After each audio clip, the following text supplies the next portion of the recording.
మాకు ఎటువంటి కష్టం వచ్చినా మా వెంటున్నాడు, ప్రతి దానికి మా పక్కకు నిలబడ్డాడు.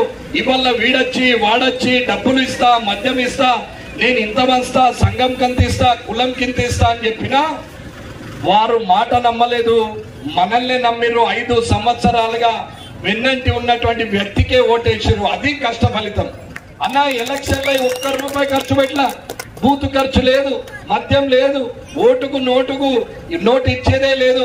సప్పుడు దాకా మొక్కినాం, అందరికి చెప్పినాం, అమ్మా ఇన్ని రోజులు కష్టపడి మీ ప్రక్కనే నిలబడ్డాం, నమ్మకం ఉంటే మీరు ఆలోచించుకొని పువ్వు గుర్తు కొట్టేయండి, మీ ఇంటికి వచ్చి పని చేయకపోతే అప్పుడు నన్ను గల్లబట్టి అడగండి, అది కూడా మీకు నమ్మకం ఉంటే అని చెప్పినాం. నమ్మిరు. 7,000 ఓట్లతోని కేసీఆర్ ను, 14,000 ఓట్లతోని రేవంత్ రెడ్డిని ఓడగొట్టారు. అంటే సాధ్యం కాంది ఏమన్నా ఉన్నదా అన్న? ఏదన్నా ఉన్నదా? సాధ్యం కాంది. సాధ్యమే, అన్ని సాధ్యమే. రాజకీయంలో డబ్బే పరమావధి అని అంటున్నారు అన్న. నేను అంబేద్కర్ సాక్షిగా చెప్తున్నా, ఆయన రాసిన రాజ్యాంగం సాక్షిగా చెప్తున్నా, ₹1 ఖర్చు పెట్టకుండా కూడా రాజకీయంలో గెలవచ్చు.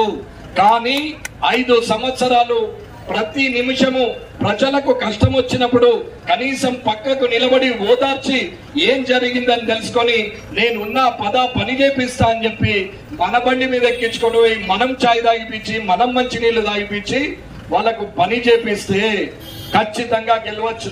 ఇది నిజం. ఇది 5 సంవత్సరాలు నిరంతరం జనంతో ఉంటే అవుతుంది.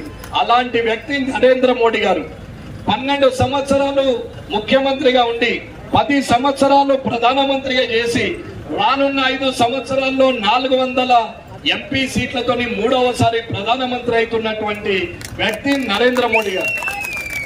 మరి నరేంద్ర మోడీ గారికి పెద్దపల్లి నుంచి ఎంపీని మనం గెలిపించి పంపిస్తే పని మనకు కాదా?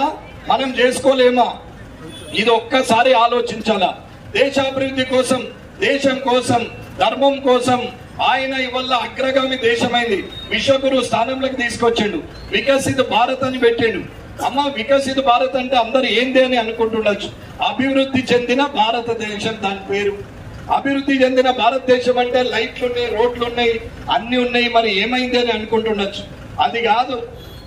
అమెరికాకు, ఆస్ట్రేలియాకు, జపాన్కు వేరే దగ్గరికి చదువుకున్నటువంటి వ్యక్తులు వెళ్ళి ఉద్యోగాలు చేస్తున్నారు. చదువుకోలేని వాళ్ళు దుబాయ్, మస్కట్, సౌదీ అనుకుంటా, ఖతార్ అనుకుంటా, దోహా అనుకుంటా వాళ్ళు లేబర్ పని మీద అక్కడికి వెళ్తున్నారు. రానున్న 5 ఏళ్లలో అక్కడున్న మన వాళ్ళు ఇక్కడికి వచ్చి ఉద్యోగం చేస్తారు, అంతకన్నా ఎక్కువ జీతంతో. ఇకపోతే అక్కడ ఉన్న పిల్లలు వచ్చి మన భారతదేశంలో ఉద్యోగాలు చేసే పరిస్థితి వస్తుంది. అది అభివృద్ధి అంటే. ఇది నిజం. రానున్న కాలంలో ఇప్పుడు 5వ స్థానంలో ఉన్న ఈ భారతదేశం రేపు 1వ స్థానంలో ఉంటది. ఇవాళ నరేంద్ర మోడీ గారు పోతే ఇవాళ రష్యా గాని, అమెరికా గాని, జపాన్ గాని, చైనా గాని రమ్మని ఆహ్వానం పలుకుతున్నారు. ఇవాళ రామ మందిరం ఇక్కడ కడితే ఒకప్పుడు అక్కడికి బొట్టు పెట్టుకుంటే కూడా బొట్టు తీసేయాలని చెప్పినటువంటి దుబాయ్ షేకులు ఇవాళ అక్కడ మంచి గుడిని కట్టి నరేంద్ర మోడీ గారిని పిలిచి ఇవాళ ఇనాగ్రేషన్ చేపించింది. ఇది నరేంద్ర మోడీ గారు. అమ్మ ఆలోచించుకొని నిర్ణయం తీసుకొని పెద్దపల్లిలో ఎంపీగా నరేంద్ర మోడీ గారి అభ్యర్థిగా అనుకొని ఎవరు నిలబడ్డా ఖచ్చితంగా కమలం పువ్వుకు ఓటేసి గెలిపించాలని కోరుకుంటూ, ఆ దొరచ్చిండు, ఈ రెడ్డొచ్చిండు, ఈ కథ మొదలైంది అని చెప్పి ఏమి చెప్పినా, రొచ్చు డైలాగులు చెప్పినా, రొచ్చు రాజకీయం చేసినా, అవినీతి ఆరోపణలు, పట్టణాన్ని హామీలు నోటికి వచ్చినట్టు మాట్లాడే విధానం ఏదున్నా అది నమ్మాల్సిన అవసరం లేదు.